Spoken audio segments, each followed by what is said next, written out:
हनुमानगढ़ जिले के राठीखेड़ा में लगने वाली एथेनॉल फैक्ट्री का लगातार किसान और ग्रामीण विरोध कर रहे हैं।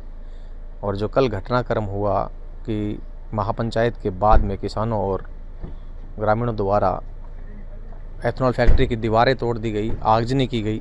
मैं मौजूद हूँ ग्राउंड जीरो पर, जहाँ से आपको बताऊँगा कि ये वो जो कार्यालय है, यहाँ तोड़ फोड़ की गई। आपको कैमरा पर्सन दिखाएंगे कि जिस तरह से ये आगजनी हुई है, यहाँ कार्यालय के अंदर आएंगे देख सकते हैं कि ये जो प्रिंटर है, एसी है, और पूरा अभी तक इसके अंदर स्मेल आ रही है जलने की।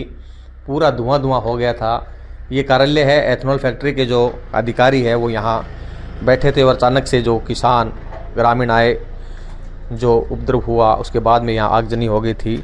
उनको आपको दिखा दूं कि यहाँ से उन्हें उतारा गया। जो अधिकारी ऊपर थे, कर्मचारी ऊपर थे, उनको यहाँ से उतारा गया था और ये सारा यहाँ तोड़फोड़ हुई। देख सकते हैं कि यहाँ खाने के जो राशन है वो भी बिखरा हुआ है, कागज़ है, चारों तरफ जो धुआं ही धुआं हो गया था, तोड़फोड़ हुई थी। ये वो जो दीवारें हैं, ट्रैक्टरों से आपको दिखा दूं, कैमरा पर्सन दिखाएंगे। ये जो दीवार है, ये दीवार जो ट्रैक्टरों से तोड़ दी गई थी। उसके बाद में यहाँ पुलिस द्वारा कुछ हल्का लाठीचार्ज हुआ था, उसमें कईयों को चोटें भी आई है। अब आपको दिखाऊंगा कि जो आगजनी हुई थी, कई गाड़ियों के जो आग लगा दी गई थी, वो गाड़ियाँ यहाँ मौजूद है। दूसरी तरफ जो गाड़ियाँ हैं, टूटी हुई गाड़ियाँ हैं, वो जो गाड़ी है उस पर ईंटें अभी भी रखी हुई है। इस गाड़ी को तोड़ दिया गया था। ये जो गाड़ी है, ये जनरेटर है, शायद ये जनरेटर था जो पूरी तरह से जलकर अब खाक हो चुका है। आपको दिखाना चाहूँगा कि यहाँ पर इसको भी आग के हवाले कर दिया गया था। ये साइकिल जली हुई है, ये जनरेटर देखिए आप, इसको भी आग लगा दी गई थी। कुल बताया जा रहा है कि 5 वाहनों को आग लगाई गई थी, जिसके अंदर 4 निजी वाहन थे और एक सरकारी गाड़ी भी जला दी गई थी। हम चलेंगे दूसरी ओर, जहाँ जेसीबी मशीन को आग के हवाले किया गया था, वो दिखाएंगे कैमरा पर्सन हमारे कि उस जेसीबी मशीन को आग के हवाले कर दिया गया था। और यहाँ काफ़ी तोड़फोड़ हुई, आगजनी हुई। उसके बाद में पुलिस ने लाठीचार्ज कर दिया, कई लोग घायल हुए, पुलिस के कर्मचारी भी घायल हुए, उनका इलाज जारी है। कई महिलाओं के भी चोटें आई, किसानों के भी चोटें आई, उनका इलाज भी जारी है। आपको बता दूं कि एथेनॉल फैक्ट्री जो ये मैं ग्राउंड जीरो जहां खड़ा हूं, राठीखेड़ा है, ये करीब 15 महीनों तक यहाँ धरना चला किसानों का, ग्रामीणों का। जब से ये फैक्ट्री शुरू हुई थी, काम इसका शुरू किया गया, तब से यहाँ विरोध प्रदर्शन शुरू हो गए थे। करीब 15 महीनों तक यहाँ विरोध चला और जब कुछ दिन पहले प्रशासन द्वारा उनके धरने को हटा दिया गया था, उसके बाद में किसानों में, ग्रामीणों में आक्रोश फैल गया था और उन्होंने एक महापंचायत बुलाई। उस महापंचायत में कोई निर्णय नहीं हुआ तो सभी लोग जो मौजूद थे धरना स्थल पर, वो लोग यहाँ आए। ट्रैक्टरों की मदद से उन्होंने यहाँ की दीवारें तोड़ी।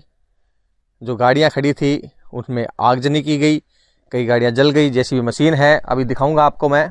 ये वो क्षेत्र है, वो दीवारें जो है वो सारी तोड़ दी गई थी किसानों द्वारा ट्रैक्टरों के माध्यम से। ये वो गाड़ी है, इस गाड़ी में काफ़ी तोड़फोड़ की गई है। आप देख सकते हैं कि इस गाड़ी को किस तरह से तोड़ा गया है, पूरी तरह से इस गाड़ी को बर्बाद कर दिया है। अभी भी ये जो ईंटें हैं इसके ऊपर पड़ी है, जो पत्थर मारे गए थे, ईंटें मारी गई थी, अभी भी मौजूद है। उनके हालात बयां कर रही है ये गाड़ी कि किस तरह के हालात यहाँ रहे थे।